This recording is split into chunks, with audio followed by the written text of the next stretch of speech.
భారత రక్షణ రంగాన్ని మరింత పటిష్టం చేసేందుకు కేంద్ర ప్రభుత్వం ఎప్పటికప్పుడు కొత్త ఆయుధాలను సమీకరిస్తోంది. ఫైటర్ జెట్లు, యుద్ధ నౌకలు దేశీయంగా తయారు చేసుకుంటూ అగ్రరాజ్యాలకు సవాల్ విసురుతోంది. ఈ క్రమంలోనే కొత్త డ్రోన్లను కూడా తయారు చేసింది భారత్.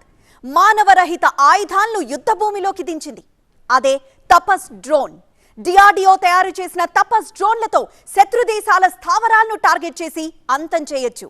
ఇప్పుడు Indian army latest smart weapon Tapas drone. యుద్ధ వ్యూహాలు మారిపోతున్నాయి. పెద్ద ట్యాంకులతోనే కాదు, చిన్న చిన్న పరికరాలతోనూ దాడులు చేసే సాంకేతికత అందుబాటులోకి వచ్చింది. అలాంటి వాటిలో డ్రోన్లు కీలకమైనవి. ఇప్పుడు మన ఆర్టిఫిషియల్ ఇంటెలిజెన్స్ సైన్యం దూరంగా కూర్చున్న శత్రువు ఇంట్లోకి అడుగుపెట్టి చంపడానికి సిద్ధంగా ఉంది. డిఆర్డీఓ చేసిన ఇలాంటి ఆధునిక డ్రోన్లతో శత్రు స్థావరాలను ధ్వంసం చేయొచ్చు.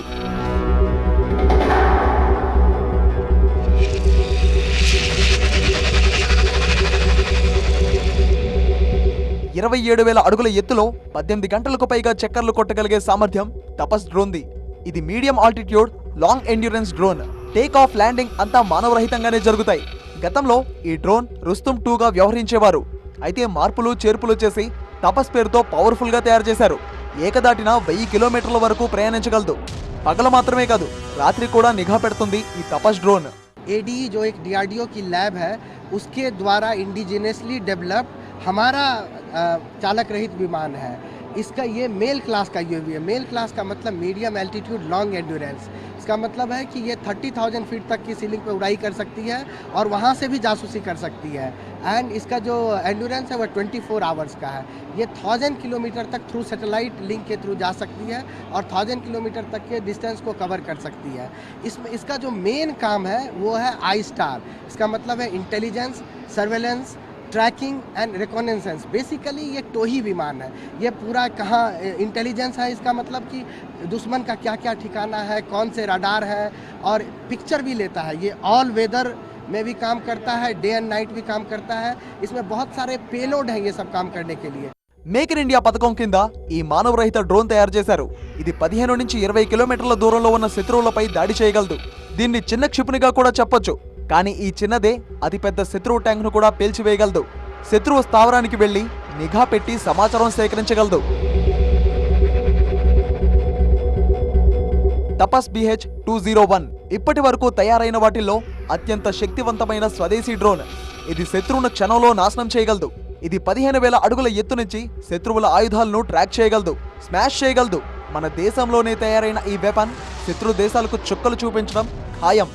और ये सारे दुनिया के जितने एयरक्राफ्ट हैं उसको टक्कर देगी यदि ये बाजार में उतरेगी.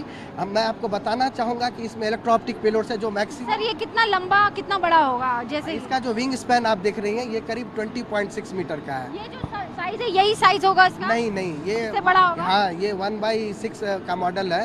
तो ये करीब विंग स्पैन इसका 20.6 होगा और ये 11 मीटर का होगा. तो ये बहुत बड़ा एयरक्राफ्ट है and it can carry 350 kg of payloads. Different kind of payload. जैसे कि आप यहाँ पे यदि देखेंगे, मैं थोड़ा दिखा दूँ दर्शकों को कि ये जिम्बल है, इसमें इलेक्ट्रो ऑप्टिक पेलोड्स है.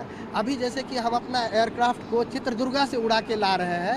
2016 నుంచి తపస్ ఉత్పత్తి మొదలైంది. త్వరలో భారత సైన్యం తన సున్నితమైన అత్యంత సమస్యాత్మక సరిహద్దుల్లో తపస్ని మోహరించబోతుంది. ఇందుకోసం అన్ని ఏర్పాట్లు చేస్తున్నారు. భవిష్యత్ సవాళ్లను దృష్టిలో ఉంచుకొని మన సైనిక శక్తిని పెంచడానికి ఇలాంటి 500 డ్రోన్లను రూపొందించనున్నారు. అయితే దీనికయ్యే ఖర్చు కూడా తక్కువే. పైగా ఈ డ్రోన్ల ప్రాథమిక పరీక్ష విజయవంతమైంది.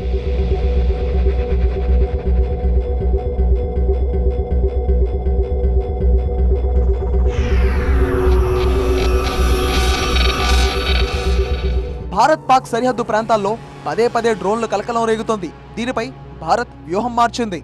శత్రు దేశం నుంచి వచ్చే డ్రోన్ల ఆట కట్టించేందుకు కొత్త వ్యూహంతో ముందుకొచ్చింది. గద్దలకు ప్రత్యేక ట్రైనింగ్ ఇచ్చి ఆ డ్రోన్లను గాల్లోనే ధ్వంసం చేయనున్నారు. ఇప్పటికే నెదర్లాండ్స్, ఫ్రాన్స్ ఈ వ్యూహాన్ని అనుసరిస్తుండగా ఇప్పుడు ఆ జాబితాలోకి భారత్ కూడా చేరింది. Bharat America joint military exercise యుద్ధ అభ్యాసంలో భాగంగా ఉత్తరాఖండ్లో గతేడాది ఈ శిక్షణ కొనసాగింది. దాదాపు 15 రోజుల పాటు ఈ విన్యాసాలు జరిగాయి. సైన్య వ్యూహాలను ఇరు దేశాలు ఇచ్చిపుచ్చుకుంటాయి. విపత్కర పరిస్థితుల్లో ఎలా స్పందించాలి అనేది ప్రత్యేకంగా శిక్షణ తీసుకుంటారు. సరిహద్దు ప్రాంతాల నుంచి డ్రోన్లు వస్తుంటే వాటిని ముందుగానే పసిగట్టే విధంగా గద్దలకు ట్రైనింగ్ ఇచ్చారు. तपस का जो है वो जितना काम कर सकती है सर्वेलेंस का, उसके साथ साथ हमने एक इसका आर्चर एनजी नेक्स्ट जनरेशन बनाया हुआ है। इसमें सेम कैपेबिलिटी है, बट इसके अलावा ये वेपनाइज्ड भी है। ये 300 केजी का it can be fire weapon can be fire as fire, uh मतलब बुलेट और missile. missiles, guided bombs can be fired from this platform. Bharat Pakistan మధ్య దాదాపు 3000 కిలోమీటర్ల పొడవైన సరిహద్దు ఉంది. గుజరాత్, రాజస్థాన్, పంజాబ్, జమ్మూ ఈ సరిహద్దుకు దగ్గరగా ఉంటాయి. ఈ ప్రాంతాల్లో ఇటీవల కాలంలో డ్రోన్లు తరచుగా కనిపించాయి. డ్రగ్స్ ను పెద్ద ఎత్తున సరఫరా చేస్తూ ఇవి కంటపడ్డాయి. బీఎస్ఎఫ్ బలగాలు వీటిని గుర్తించి నిర్వీర్యం చేశారు. అయితే తరచూ ఇదే సమస్య ఎదురవుతుండడం వల్ల పూర్తి స్థాయిలో దీనికి పరిష్కారం కోసం పక్షులను రంగంలోకి దింపారు. బెంగళూరులో జరిగిన ఎయిర్ షోలో 180 ఎయిర్ క్రాఫ్ట్లు గాల్లోకి ఎగిరాయి. అయితే ఇందులో డ్రోన్ షోనే హైలైట్ గా నిలిచింది.